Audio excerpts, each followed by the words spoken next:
Good morning everyone! So for today's video, may sasamahan tayo na mag-celebrate ng kanyang 1 million income dito sa Online Business Academy dito sa ating community. Before anything else, siyempre pupuntahan natin siya para ating ma-witness kung totoo nga ba na kumikita siya ng 1 million dito sa ating community na kahit siya ay isang former security guard. Ngayon, nandito na tayo. Ang dami-dami ng tao pala nakauna na sa atin, no? So napakagandang tingnan kasi ang dami din kumikita ng malaki dito under our community. At ito na guys, ino-open niya yung account ID niya at nakakatuwa lang tingnan dahil nga sa dami-daming challenges na pagdaanan niya, kinikita pa rin niya yung 1 million niya dito. At siyempre guys, wag nating hahayaan na hindi siya makapagsalita ngayon para mapakinggan natin siya.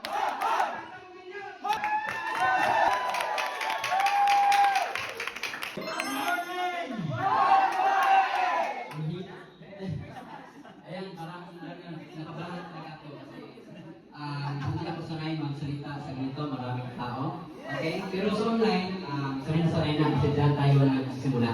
Pwede sa lahat ng mga nanonood din sa live natin, pero sa mga lahat dyan. Okay? Para naman magkaroon tayo ng connection, pakilala muna ako. Okay? My name is Coach Alvin Alec, isang former security guard na 6 years security guard sa Ayan, isang security guard for 6 years sa Cebu, and then way back 2 years ago, nakapag-decide ako na sumali dito. First, bago ako sumali dito, grabe namin challenge din na pinagdaanan ko na yung pamilya ko, negative. Ayaw nila na pumasok sa ganito kasi scam daw. Pero nung nagbating sa point talaga na parang sawang-sawa na ako sa trabaho ko at ayaw ko na magiging empleyado, kaya sabi ko mag-resign ako at mag-full-time ako. Nung nag-full-time din ako dito sa Hyperloop, isa sa mga sobrang laking, sa akin challenge din yun kasi yung nanay ko, hinabol talaga ako doon sa pantalan. Kasi ayaw talaga niya ako pupuntahin sa Bohol kasi may scam daw ako. Sabi ko sa sarili ko, ano bang i-scamin sa akin? Wala nga ako pamasaya papunta ng Bohol. Yung nagbigay sa akin, yung papunta ng Bohol, 1 to, si Coach Ondoy lang yung nagbigay sa akin. Tapos yung ticket ko doon sa Pascrap, 750, yung tira talaga sa akin, parang 300 na lang yung dumating ako sa Bohol.